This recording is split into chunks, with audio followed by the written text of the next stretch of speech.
The Little Prince, Chapter 21. It was then that the fox appeared. "Good morning," said the fox. "Good morning," the little prince responded politely, although when he turned around he saw nothing. "I am right here," the voice said, "under the apple tree." "Who are you?" asked the little prince, and added, "You are very pretty to look at." "I am a fox," the fox said. "Well, come and play with me," proposed the little prince. "I am so unhappy." "I cannot play with you," the fox said. "I am not tamed." But please excuse me," said the little prince. But after some thought, he added, "What does that mean, tame?" "You do not live here," said the fox. "What is it that you are looking for?" I am looking for men," said the little prince. "What does that mean, tame?" "Men," said the fox. "They have guns and they hunt. It is very disturbing. They also raise chickens. These are their only interests. Are you looking for chickens?" "No," said the little prince. "I am looking for friends. What does that mean, tame?" "It is an act too often neglected," said the fox. "It means to establish ties." "To establish ties?" "Just that," said the fox. "To me, you are still nothing more than a little boy who is just like 100,000 other little boys. And I have no need of you. And you, on your part, have no need of me. To you, I am nothing more than a fox like 100,000 other foxes. But if you tame me, then we shall need each other. To me, you will be unique in all the world. To you, I shall be unique in all the world." "I am beginning to understand," said the little prince. "There is a flower. I think that she has tamed me." "It is possible," said the fox. "On earth, one sees all sorts of things." "Oh, but this is not on earth," said the little prince. The fox seemed perplexed and very curious. "On another planet?" "Yes." "Are there hunters on that planet?" "No." "That is interesting. Are there chickens?" "No." "And nothing is perfect," sighed the fox. But he came back to his idea. "My life is very monotonous," the fox said. "I hunt chickens, men hunt me. All the chickens are just alike, and all the men are just alike. And in consequence, I am a little bored. But if you tame me, it will be as if the sun came to shine on my life. I shall know the sound of a step that will be different from all the others. Other steps send me hurrying back underneath the ground. Yours will call me, like music, out of my burrow. And then look, you see that grain field down yonder? I do not eat bread. Wheat is of no use to me. The wheat fields have nothing to say to me. And that is sad. But you have hair that is the color of gold. Think how wonderful that will be when you have tamed me. The grain, which is also golden, will bring me back the thought of you, and I shall love to listen to the wind in the wheat." The fox gazed at the little prince for a long time. "Please tame me," he said.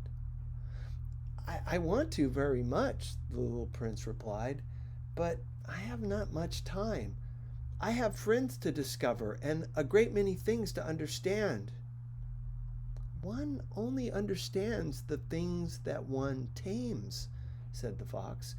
"Men have no more time to understand anything. They buy things already made at the shops.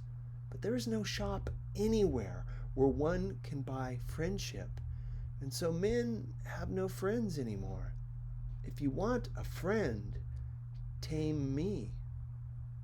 "What must I do to tame you?"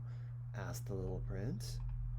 "You must be very patient," replied the fox.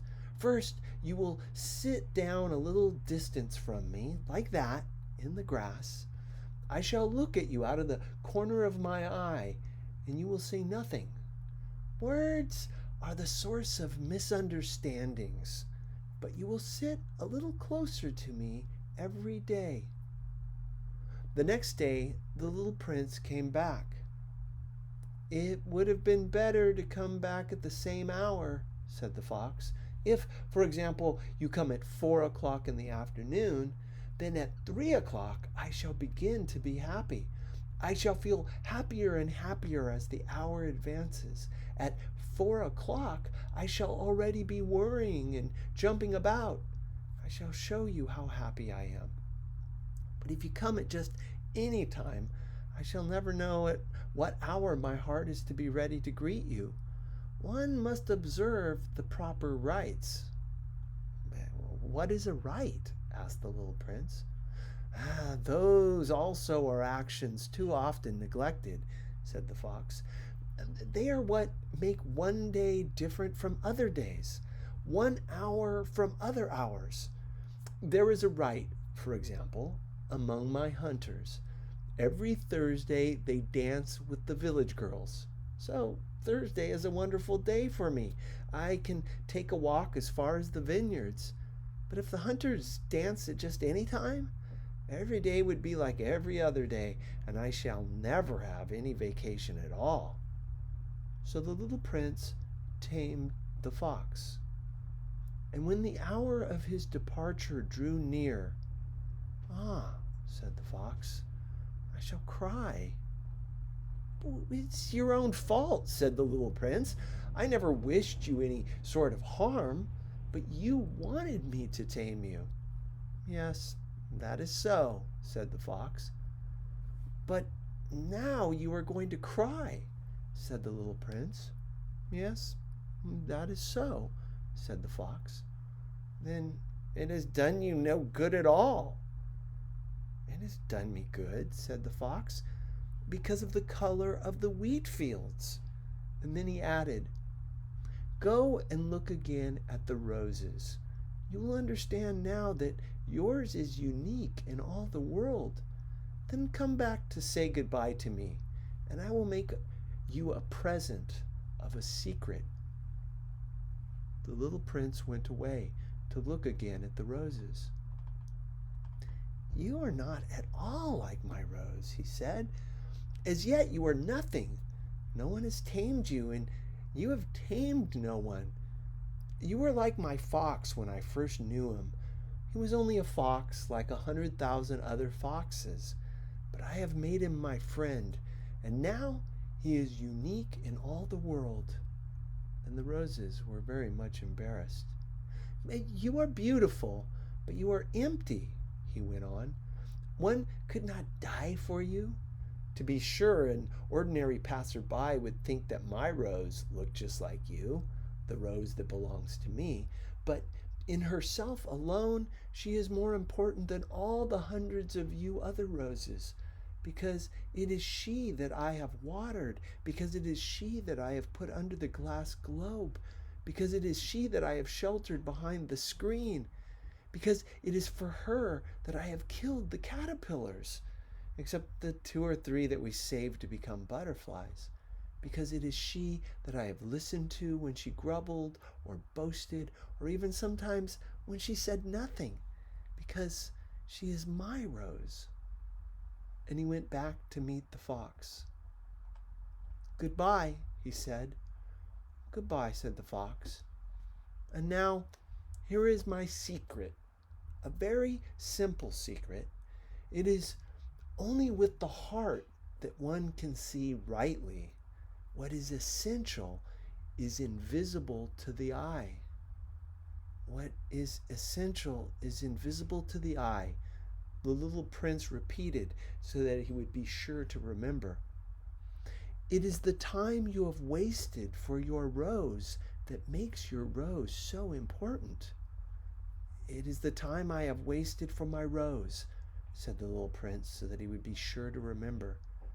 Men have forgotten this truth, said the fox, but you must not forget it. You become responsible forever for what you have tamed. You are responsible for your rose. I am responsible for my rose, the little prince repeated, so that he would be sure to remember.